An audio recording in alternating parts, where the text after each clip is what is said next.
Hello, dear fans, friends, and subscribers. It's your host Ram with you on the cricket show, Cricket Happenings. Welcome, everybody. And today, in this cricket show, what I'm going to look at is we are going to look at the India versus Bangladesh Test series that is underway, where India definitely, they already won the first test, the second test match, they already taken the lead in the first innings. I'll be talking about that particular game where India is still, on a pitch which is really, really turning as well. So it is going to be very interesting, but slow down a bit.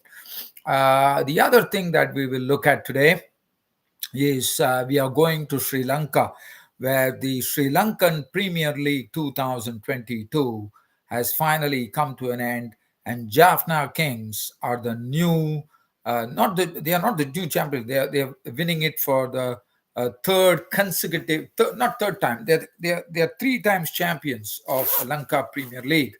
And that really says a lot about this particular team, Jaffna Kings.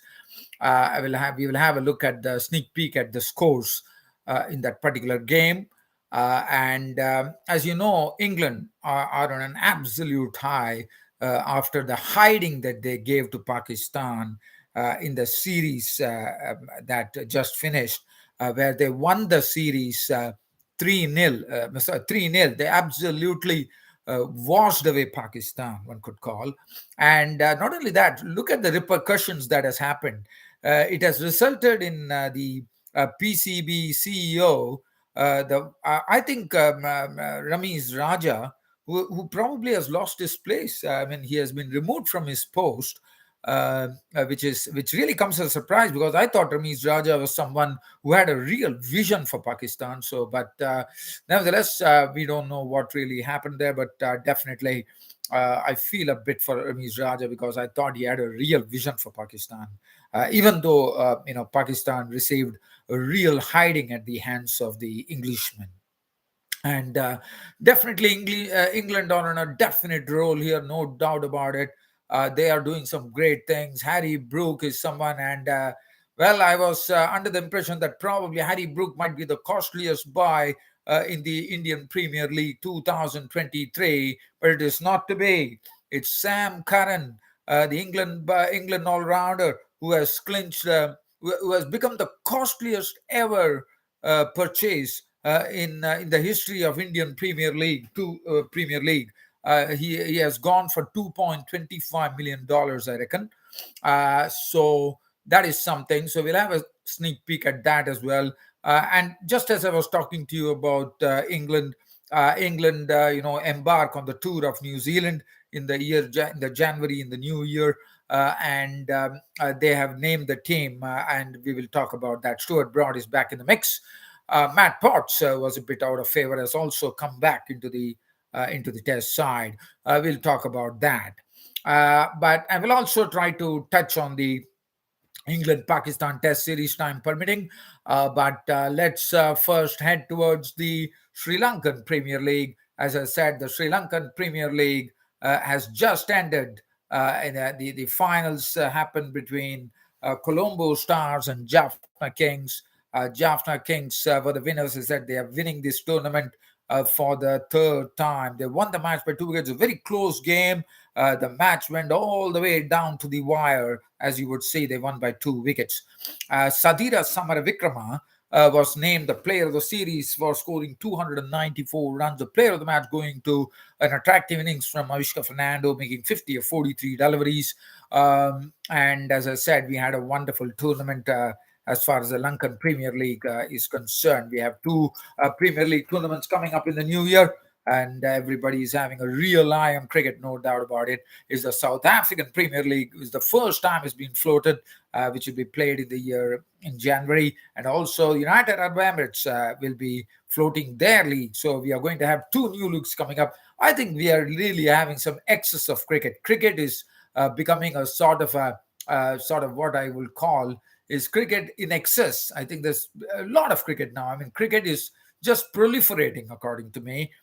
We have Test cricket, we have One Day cricket, we have T20 cricket, we have the 100, we have the T10 cricket, we have Premier Leagues all across the cricketing world, and I think cricket is really, really getting too much. I mean, we are getting too much of cricket, and it's becoming very difficult to really keep a tab and share this cricket information with everybody. But yeah, I mean, for me, I definitely love sharing cricket information and also waxing eloquent on cricket, no doubt about that. So let's talk about this game. As I said, Jaffna Kings were the champions. Jaffna Kings is led by none other than the all-rounder, the very, very smashing all-rounder, I would say, Tisra Pereira. Look at the Colombo Stars card. Colombo Stars were the ones who batted first, and they totted up 163 for 5, batting first. If you look at this card there, Nishan Madhushanka was out for 1. Dinesh Chandimal made a good contribution. He was the highest scorer, in fact, 49 of 40, 4 fours and 1 6. Charita Slanka made 31 of 23, 3 fours, 1 6. Bopara, definitely, I've found Bopara in this particular series, I have to say, he's been very consistent. I mean, at this age, Ravi Bopara has been very consistent. 47 not out, once again coming to the party of 33 balls, 1 4 and 3 sixes. The captain himself, Angelo Matthews, was out for 12. Mohammad Nabi made 15. Benny Havel 1. And Mohammad Nabi, let me tell you, in the IPL, there are no buyers for him as of now, I would call. And let's talk about the bowling. Christopher Pereira himself, 1 for 16. 148 for the tall, gangling bowler, Binura Fernando. Maisha Takshana, 1 for 34. Can ball bowler. Zaman Khan, none for 21. Vyas Khan, I was told, is the emerging player of the season for Sri Lanka. 4 overs, none for 24. Dunit Velage bowled a pretty economical spell at that. 4 overs, 1 for 18. Jaffna Kings reply to the score which was set up by the Colombo Stars, scored in, and Ramanala Gurbaz, who has really, really been a sort of a real success story for the Jaffna Kings at the top of the order, making 36 of 18 deliveries, 4 fours and 2 sixes, and he smashed the most number of sixes in this LPL. Avishka Fernando, as I said, he was the man of the match. He opened with Ramanullah Gurbaz and he scored 50 of 43, the man of the match. Afif Hussain was out for 3. Sadira Samara Vikrama. Yes, Afif Hussain will still be happy. He got one his maiden 50 in the LPL this tournament. Sadira Samara Vikrama, as I said, scored tons of runs. He's also the wicket keeper, 10 dismissals behind the sticks. Sadira Samara Vikrama making 44 of 27, 6 fours and 1 6, and he scored tons of runs, as I said, and that's the precise reason Sadira Samara Vikrama took away the Player of the Series award. And other than that, we have Shoaib Malik still going. He made only 10 runs. There was not much of a contribution from Shoaib Malik in this LPL, I thought. Dunit Vellage 2, Tisra Pereira 6 himself, Maisha Tichana 1, Binra Fernando 164. But I said the match went all the way down to the wire. There was a sort of a seesaw battle. And in the final, it was the two times champion Jaffna Kings winning the Lanka Premier League 2022. And as I said, now they're the triple time champions of Lanka Premier League 2000, Lanka Premier Leagues. Kasun Rajita, the other day, bowled superbly. 1 for 27 his returns. 4 1 overs for 42. Mohammad Nabi is a bit costly. Sekuke Prasanna, as Angelo Matthews definitely mentioned in the post-match Lanka Premier League, that they definitely missed the services of Sekuke Prasanna because the ball was turning, and probably Sekuke Prasanna, who could probably take the ball away from the batsman as well, which really played into that. Ravi Boparan 14, Benny Havel 217, 3 for 23 for Suranga Lakmal, the old war horse, I would call him. 2 overs, none for 4 Dominic Drakes. So it's all done and dusted, Lanka Premier League. And now I turn my attention down to India versus Bangladesh. We are talking about the India-Bangladesh Test Series that is underway right now. Not right now, but it is, I'm sure, Bangladesh, everybody would be sleeping right now in India and Bangladesh. Second Test, Mirpur, it's going on. And let's have a look at what really is going out there in Mirpur. Bangladesh actually, this particular toss, I was a bit surprised. I have to say one thing here. But probably Bangladesh had a real plan, even though the captain actually won the toss. I was probably thinking that whether that was the right decision on the part of Bangladesh to go and bat first on a pitch on a day where we found that it was really looking pretty hazy, and the ball could have definitely done a bit. But I was a bit surprised. But nevertheless, probably the Bangladesh captain Shakib Al Hassan probably would have thought that I mean, he knows better, but I'm just giving my opinion here. But I thought Shakib Al Hassan probably thought that. Just because it could take turn, and he wanted to catch India on the last day, because Saif al Hassan and Taijul Islam are the spinners, and they've been doing a good job, which I'll be talking about as far as the India's first innings is concerned. So probably that was the one which probably Shakib al Hassan thought, and he thought that he could catch India on the wrong foot. It would be very interesting. I mean, I think, yeah. So that would be very interesting if Bangladesh could go and actually beat India in this particular Test match by catching India on the wrong foot on those days, because there's only 2 days match, and definitely we are going to see a result. There's no doubt about it. Let's have a look at the Bangladesh innings. The Bangladesh first innings. They after Shakib Al Hasan decided to bat first. Bangladesh were bowled out for 227. Now, let's talk about one bowler here. Is Jaydev Unadkat. Now, Jaydev Unadkat is a left-arm bowler. He has been doing a good job in the domestic scene. He captained Saurashtra, and Jaydev Unadkat, he made his debut way back 10 years before in South Africa, and he was wicketless. And what a proud moment it would have been when Jaydev Unadkat picked up his maiden Test wicket, when he picked up the young and talented Zakir Hussain. And that was a very good delivery. Let me tell you, Jaydev Unadkat is very tall. He hits the deck bowler. He got the ball to really pitch in. Zakir Hussain was just shaping to cut the delivery, and the ball got big on him. One could see how that extra bounce really helped because of his height, and he got the ball to really, really rear up. And I'm sure Zakir would have been caught by surprise as he tried to shape for a cut, and the ball was caught by KL Rahul at fourth slip. So that was a big moment for Runadkar, because just imagine you have been you've been out of the Test cricket, and he definitely wanted a taste of the red cherry, as he has been always already saying. And what a moment for him, picking up the maiden Test wicket after 10 years. Just imagine this. I think that would have been a proud feeling for this bloke, Jaydev Unadkat. Najmul Hussain Shanto, LBW, and okay, let's talk about one more thing. Kuldeep Yadav was the player of the match in the first Test match. I mean, not only he was the player of the match with taking 5 wickets, and also contributing an useful 40 runs at the right time. And this bloke, I don't know what's going on. He was dropped for the second Test match. Even the cricketing experts like Sunny Gavaskar has come absolutely strongly against what's going on.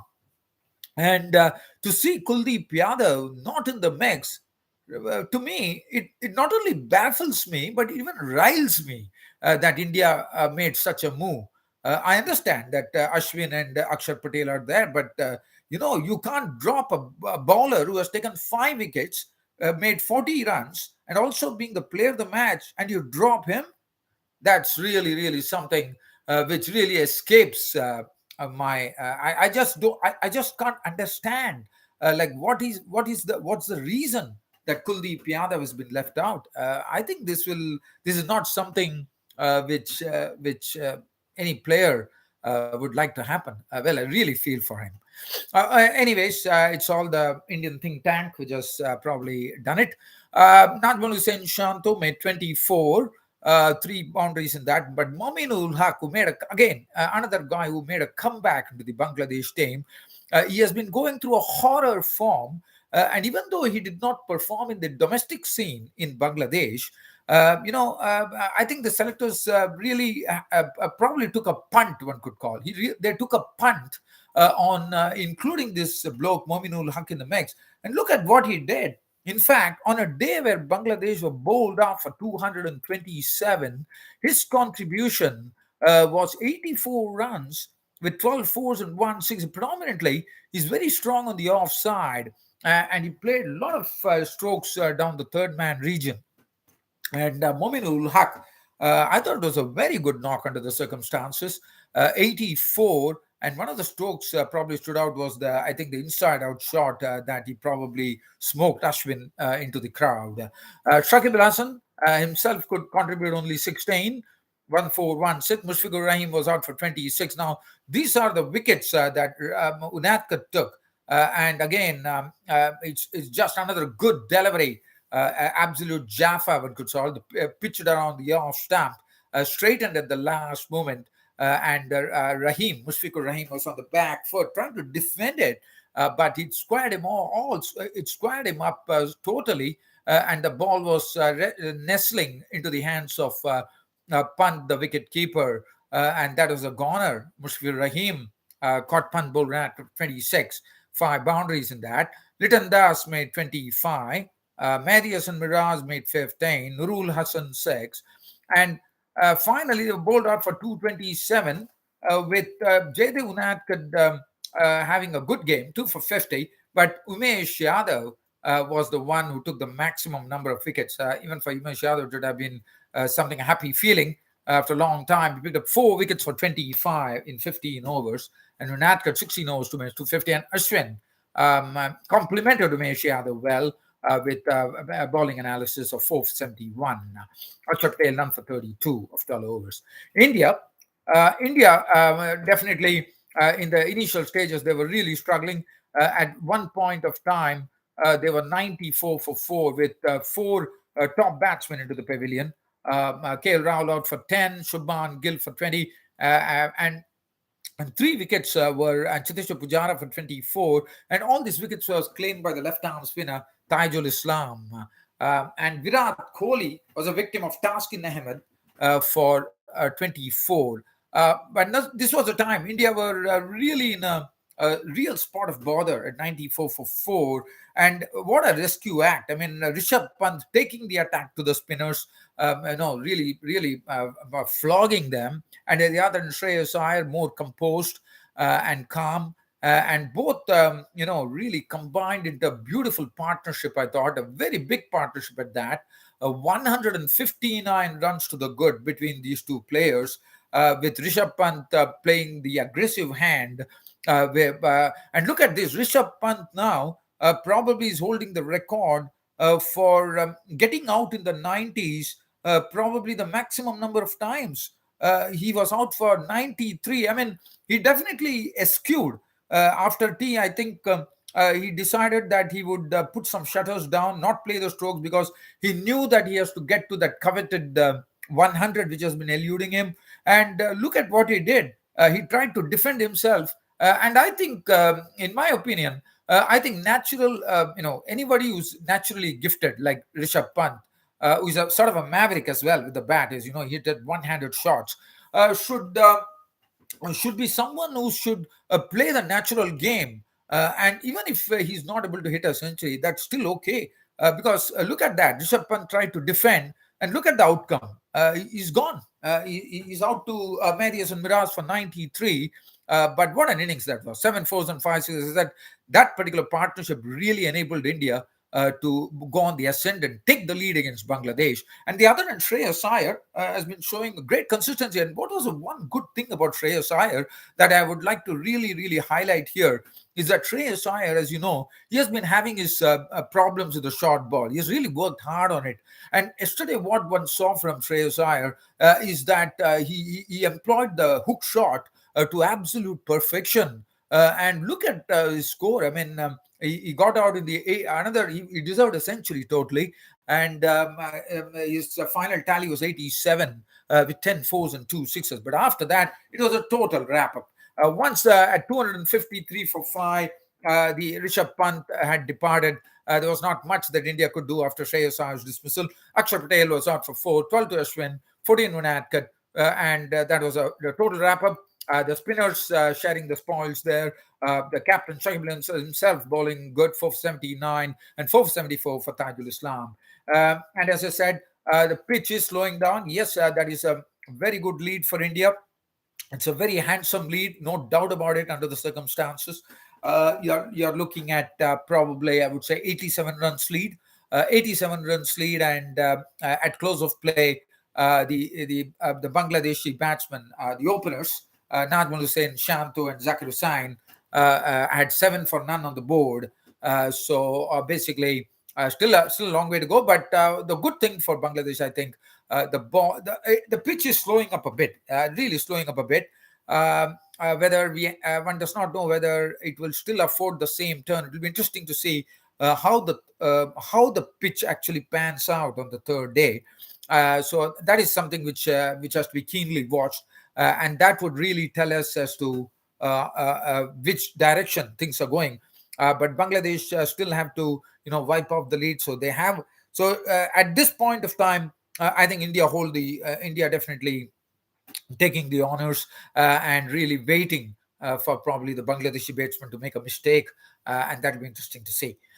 So we are going to the third day now. Very quickly, before I wind up this cricket show, just wanting to say England absolutely on a roll. They're given a total hiding to Pakistan, and that too giving a hiding to Pakistan in Pakistan, and that too 3-0. Oh, that really hurts. That really hurts, according to me. And not only that, in the past, if you have seen, yes, Pakistan have one excuse, which I would definitely agree, because he's the prime strike bowler for them. Shaheen Shah Afridi has not been in the mix, and one knows that Shaheen Shah Afridi makes a huge difference to the Pakistani scheme of things. So definitely, but still, I thought Pakistan still had the wherewithal and the bowlers to subjugate England. But look at that Baz McCullum power that comes into this England team in the Test match, has been a source of thorough entertainment for the cricketing world, one could call. And England Test squad now embarks on its trip after enjoying their Christmas and holidays. They embark on they will be absolutely fresh under Ben Stokes' captaincy. And what a successful captain he has been. I mean, last time anybody went to Pakistan and got a win under the belt, it was way back when Nasser Hussain, who is the commentator currently, was the captain of the England cricket team, and Ben Stokes take up bow. And Brendan McCullum as well, and also the England cricket players who have played good. And what a way for Harry Brook! I mean, thrashing 3 centuries on the trot. Not on the trot probably, but 3 centuries, which is an absolutely great feeling. And Harry Brook, to me, as I said, he's not only looking for me I mean, he has been bought today. I just saw the IPL news that he has definitely gone. But I was probably thinking Harry Brook would have been the costliest buy in IPL 2023. It was not to be. It was Sam Curran who got it. But I'm still happy for Sam Curran as well. But look at the England squad. The England squad has been selected, and well, it is going to be a wonderful tour. I think New Zealand are a very good test side. Ben Stokes is going to captain. James Anderson, Stuart Broad, his opening partner, is back, so that's good news. Harry Brook, well, it will be an interesting time for him against New Zealand, I reckon. Zach Crawley, Ben Duckett, he has been some great form in the test series against Pakistan, scoring lots of runs, and I think he has a real ascendancy against the spinners. So New Zealand will definitely know that. Ben Foakes, the best wicketkeeper, English wicketkeeper right now, according to me, in the English land. Will Jacks, who has got an opportunity in the IPL, he has been bought by one of these franchises. So Will Jacks is in the side as well. Dan Lawrence is making a comeback. I mean, he had injury issues, and Dan Lawrence is someone who is very good against spin as well. He did well against Sri Lanka when he made his debut. So that'll be interesting as well. Jack Leach has been very successful under Ben Stokes, I suppose, and also Ben Stokes. Let's also credit Ben Stokes for making those moves. I mean, he used to make those moves with some instinct, and that moves used to bring results, and that is what a captain is all about, according to me. Ollie Pope was in pristine form in the Test series in Pakistan. Matthew Potts started off well, but then tapered a bit when the Ashes was there, and now again he's back into business. Ollie Robinson is also there. So Ollie Robinson, as you know, he came. He did a good job against Pakistan. Joe Root, who for the first time will be playing a Premier League. He has been snapped up by the United Arab Emirates T20 Premier League. And Ollie Stone, in the absence of Mark Wood, would be the one who would be the, I would call him basically someone who would be the fire and brimstone bowler against New Zealand in New Zealand. Well, dear fans, subscribers, an absolute pleasure bringing you this cricket show. And keep yourself tuned in, and I'll be there for the next 4 days for sure. So Friday to Monday, every day I'll be there on this cricket show, chatting, talking about cricket with you all. Till such time, I meet you all tomorrow. That's on a Saturday. It's goodbye from here from my Ram Studios. Thank you.